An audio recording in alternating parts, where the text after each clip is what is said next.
안녕하세요. 오늘은 아마도 여러분들께서 처음 들어보시는 논리적 사고가 될 것 같기도 합니다. 근데, 그렇구나. 그럼 내가 지금 하고 있는 걱정을 굳이 안 해도 되겠네. 테슬라 투자를 편안하게 할 수 있겠어. 생각을 하시는데 도움이 될 것 같습니다.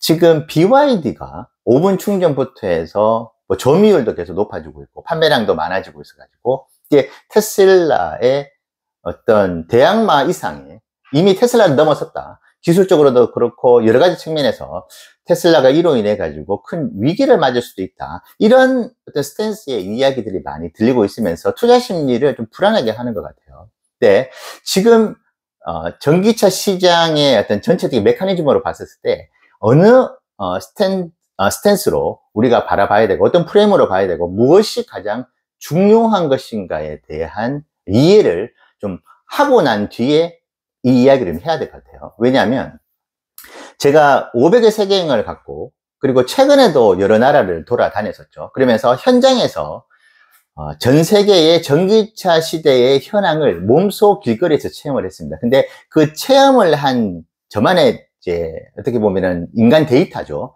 그 데이터가 우리가 책상에서 보고서 받았을 때 있는 내용과 거의 일치합니다. 그러니까 한 며칠 동안 그 나라의 길거리에서 돌아다녀 보고 그 길거리를 관찰했었을 때 테슬라가 보이는 대수하고 다른 전기차 브랜드가 보이는 대수하고 실질적으로 국가적인 데이터를 보면은 마치 선거의 출구조사처럼 거의 비슷하게 나옵니다. 근데 저는 그것을 현장에서 몸소 느꼈잖아요. 근데 제가 그래서 자필 편지로 작년에 이제 일론에게 보냈다고 말씀드렸잖아요. 그때 제가 솔직하게 얘기했습니다. 일론아, 내가 전 세계를 지금 한 500일 동안 돌아다녀 봤는데 전기차 시대로의 전환이 그렇게 빠를 것 같지가 않아. 왜냐하면 너무나 깔끔하게 언제 바꿀지, 언제 그 운전사가 지금 내연기관차에서 전기차로 바뀔지 모르는, 그러니까 물리적 시간이 너무나 많이 걸리는, 그리고 이제 BMW의 컨버터블 카가 검정색 선글라스 끼고 쭉 가더라고요. 근데 그 차는 너무나 새 차입니다. 출고된 지 얼마 안 된 것 같아요. 그러면 저 운전자가 세컨카를 가지고 있는 계획이 없다고 한다면은 과연 그러면 몇 년 후에 저 고객은 내연기관 차에서 전기차로 전환을 할 수 있을까? 그분이 내연기관 차를 다시 선택할 수도 있는 것이잖아요. 너무나 오랫동안 전기차 시대로의 흐름이 더디게 진행될 수도 있겠다. 그것을 길거리에서 몸소 체험을 해서 제가 일론에게 솔직하게 그 이야기를 전해줬습니다. 제가 어떤 이야기를 드리고 싶으냐면은 지금 전기차 시장이 캐즘에 빠져 있고 왜 판매량이 우리가 기대하는 것만큼 높아지지 않을까요? 그것은 바로 시장의 규모가 여전히 작습니다. 우리가 지금 착각을 하면 안 되는 것이, 제가 전 세계로 돌아다녀 봤잖아요. 그러면 그때 느꼈던 게 중국하고 미국만 제외를 하면은 전기차 시장은 거의 없다고 해도 조금 과장되게 말씀드리면은 없다고 해도 과언이 아닐 정도로 너무나 전기차에 실제로 돌아다니는 대수가 너무나 적어요. 그 뜻은 BYD라는 회사가 테슬라의 아주 좋은 라이벌 관계가 되고 아주 선의의 경쟁 관계가 되는 것이 우리가 지금 가장 중요하게 생각해야 되는 시장의 규모, 이 시장의 파이를 키울 수 있는데 더없이 좋은 어떤 그런 구조가 되는 것입니다. 그래서 BYD가 놀랄만한 성장을 기록하면 기록할수록 테슬라의 EPS는 높아질 수밖에 없어요. 왜냐하면 테슬라가 만약에 BYD가 생각보다 보니까 뭐 허점도 많고 해가지고 FSD 자율주행 시대부터 해서 전기차 판매량까지 계속 현저하게 테슬라와 비교했을 때 뒤처지는 결과가 계속 나온다. 그럼 테슬라가 독점 체제를 가져가는 것이죠. 그러면 이게 테슬라 투자에 과연 좋을까요? 절대 좋지 않습니다. 어떤 기업, 이거는 인류 역사에서도 공통적으로 나오는 현상인데 어떤 기업이 해당 산업에서 독점적인 지위를 가지면은 그 사업이 커가지를 못해요. 왜냐하면 독점을 한다는 것은 그 회사가 노력을 많이 안 해도 된다는 그 동기부여도 떨어지는 것이고, 그리고 그 일반 소비자들한테 관심을 가지게 만드는 그 요인이 떨어지는 것이고, 그 해당 분야에 대해 가지고 혼자 그 자사 상품에 대해 가지고 홍보를 해야 되는 것입니다. 그러니까 라이벌 구도가 생기고 여러 군소 브랜드들이 대거 진입을 하면서 피 터지는 경쟁을 하면서 그 시장이 발전을 하는 것이거든요. 근데 제가 전 세계를 돌아다녀 보면은 테슬라만 거의 유일하고 방콕만 유일하게 다른 군소 브랜드와 BYD가 보였어요. 근데 너무나 외롭게 테슬라가 중국 이외의 나라에서는, 특히 미국에서도 BYD가 보이지 않거든요. 자, 중국 전기차 브랜드에 대한 위협이 크다 보니까 유럽부터 해서 다른 나라들이 다 관세라는 부분들을 다 걸어 잠궈 버렸어요. 두려우니까. 근데 그것을 과감하게 개방을 해가지고 자유경쟁 체제로 만들어가지고 시장의 파이를 키워야 되는데, 사람의 관심들을 끌어야 되는데, 끌으려면은 여러 브랜드들이 나와가지고 그 브랜드들이 자사의 전기차에 대해서 홍보를 해주면서 시장이 커가는 것이거든요. 사람의 관심이 많아진다는 것은 거기에 마케팅적으로도 효과가 있는 것이거든요. 자, 이것이 전 세계적으로 이루어지지 않고 어디만 유일하게 이루어졌습니까? 중국만 이루어졌습니다. 그러니까 중국을 가보시면은 완전히 다른 세상이거든요. 전기차 시대가 거의 60, 70% 와 있는 시장이 됩니다. 왜? 중국에서만 유일하게 경쟁 체제가 존재했었기 때문이죠. 근데 다른 나라 같은 경우에는 그 체제가 존재하지 않았습니다. 근데 BYD가 저는 정말 다행스럽게도 테슬라와 경쟁 구도를 중국 이외의 다른 나라도 지금 가져가려고 하는 것이거든요. 그리고 지금 테슬라 FSD가 조금 고전을 하고 있다고 봐야 됩니다. 올해 미국에서 한 달 무료 배포를 하고 난 뒤에 그 뒤로 구독률이 매우 높아질 것이라고 기대를 했지만은 지금 테슬라 본사에서 그 어떤 이야기도 하지 않고 있죠. 구독률 퍼센테이지에 대해 가지고. 그 뜻은 생각보다 구독률이 높지 않다는 뜻입니다. 왜냐?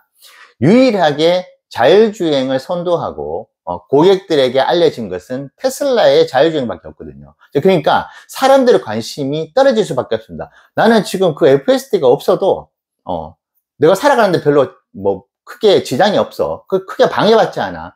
그렇게 되어버린 것이거든요. 그런데 자율주행에 대한 이야기가 막 나옵니다. BYD FSD도 나오고 샤오미 FSD도 나오고 뭐 다른 회사의 FSD 기술이 막 라이다부터 해서 시끌벅적하게 나온다. 그러면 대중의 관심이 점점점 높아지는 것이고, 대중의 관심이 높아진다는 것은 선의의 경쟁으로 인해 가지고 그 시장이 커지는 것입니다. 지금 여러분, 전기차의 시장 점유율이 미국과 중국을 빼면은 유럽 일부가 있는데 거의 없습니다. 말레이시아의 3천만 인구의 그 나라를 이번에 가봤지 않습니까? 전기차가 한 대도 안 보여요. 3천만의 인구라 그러면 적은 인구가 아니거든요. 그런 나라들이 너무나 많습니다. 뭐 인도부터 해가지고 인도네시아, 그런 나라들에게 테슬라를 아는지 물어보면 거의 전무예요, 지식이. 그러니까 경쟁 체제가 제대로 중국 이외에는 잡혀가 있지 않다고 보니까 시장 자체가 커지질 않는 겁니다. 자, 제가 여러분들께 어떤 이야기를 전해드리고 싶은지 잘 아시겠죠? 지금 BYD가 선전을 하고 있는 모습을 보면서 우리는 쾌재를 불러야 됩니다. 이거는 너무나 테슬라에게 있어서 좋은 호재거리가 되는구나. 그렇게 생각을 하셔야 됩니다. 경쟁이 심해지면 심해질수록 테슬라도 이번에 만약에 5번 충전에 대한 그 이야기를 들어본다면 좀 자극을 받았을 거예요. 근데 테슬라가 그 기술을 가지고 있죠. 세미트럭에 급속 충전을 하기 때문에, 물론 급속 충전이라는 것이 일반 차에 적용이 됐었을 때 이게 급속으로 가는 것은, 모든 것은 그의 반대급부로 부작용이 있기 마련이거든요. 그래서 어찌됐든 그런 이야기가 나오면서 테슬라도 자극을 받는 것이고, 그러니까 자율경쟁이 되는 것이죠. 그리고 그러면서 시장이 커지고 고객들의 관심은 높아지면서 내가 이것을 경험을 하지 않는 것, 내가 이것을 구매하지 않는 것이 조금 이상한가, 이렇게 관심이 많은데 이렇게 시장이 흘러가도록 만들어야 되는 것이죠. 자, 스페이스X로 한번 가볼까요? 스페이스X가 뒤에 이제 일론의 책을 보면은 블루 오리진, 그러니까 아마존 제프 베조스가 하고 있는 우주 사업 있죠. 그와 경쟁 관계를 가지게 됐습니다. 그래서 그 당시에 기술의 우수성을 지도궤도 밖에 몇 킬로 밖으로, 몇 마일 밖으로 더 우주선을 띄워버리느냐가 초미의 관심이었어요. 그것이 경쟁의 어떤 승패를 가려는 하나의 기준점이 됐거든요. 그래서 블루 오리진이 최초의 개념을 가지고 있는 것들도 있습니다. 그래서 테슬라도 자극을 받아가지고 스페이스X가 이제 더 높은 궤도로 또 끌어올리는, 그러면서 이제 선의의 경쟁이 되고 블루 오리진으로 말미암아서 스페이스X가 더 주목을 받고 우주 산업이 조금 정체되어 있다가 관심을 또 많이 끌게 되는 좋은 이제 긍정적인 효과가 있었던 것이거든요. 그래서 여러분들께서 BYD에 대한 이야기가 들릴 때 테슬라가 혹시 지금 경쟁에 뒤처져 가지고 점유율도 떨어지고 판매량도 떨어지는 것이 아닌가 걱정하실 수 있는데요. 절대 그렇지 않습니다. 지금 전기차의 전 세계적인 점유율이 여전히 너무나 낮아요. 일부 국가의 어떤 중국만 빼버려도 전기차의 점유율이 내연기관차에서 압도적으로 밀립니다. 그리고 하이브리드까지 지금 여전히 지금 성장세를 기록하고 있기 때문에 전기차 시대로의 전환은 점점 좀 더뎌질 수밖에 없고, 그 더뎌지는 것은 테슬라 EPS에도 당연히 안 좋은 영향을 주는 것이죠. 그렇기 때문에 BYD가 저렇게 선전을 하고 있고, BYD가 뭔가 자꾸 테슬라와 대항을 하려고 하고 경쟁 구도를 가져가려고 저렇게 안간힘을 쓰고 있는 것은 아주 좋은 신호다. 지금 자율주행만 놓고 봐도 지금 BYD가 저렇게 무료 배포를 한다는 소식이 들리면은 중국에서는 훨씬 더 많은 관심을 가지고 있고, 그리고 테슬라의 FSD가 재조명을 받게 됩니다.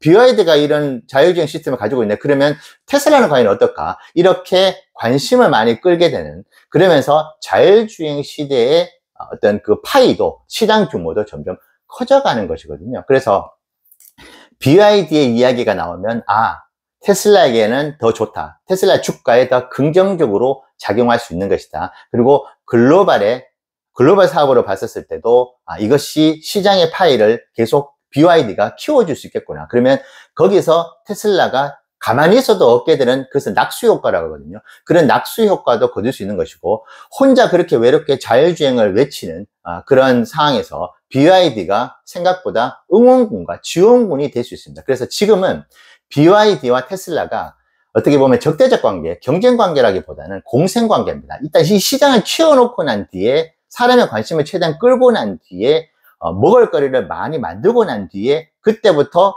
서로 본격적인 경쟁을 만들어 나가는 것이고, 그리고 일론도 그렇고 BYD의 CEO도 지금은 우리가 전기차의 시대로의 흐름을 최대한 빨리 하고, 이 시대로의 흐름을 빠르게 가져가면서 파이를 키우는 그 역할을 우리가 더 집중해야 된다는 이야기를 똑같이 하거든요. 그렇기 때문에 여러분들께서 BYD 얘기가 나왔을 때 움츠러드실 필요가 전혀 없다. 불안해 하실 필요가 없다. 테슬라에게 아주 좋은 긍정적인 호재거리가 된다. 이렇게 생각을 해주시면 되겠습니다. 오늘 이야기 테슬라 투자에 참고가 되시면 좋겠습니다. 감사합니다.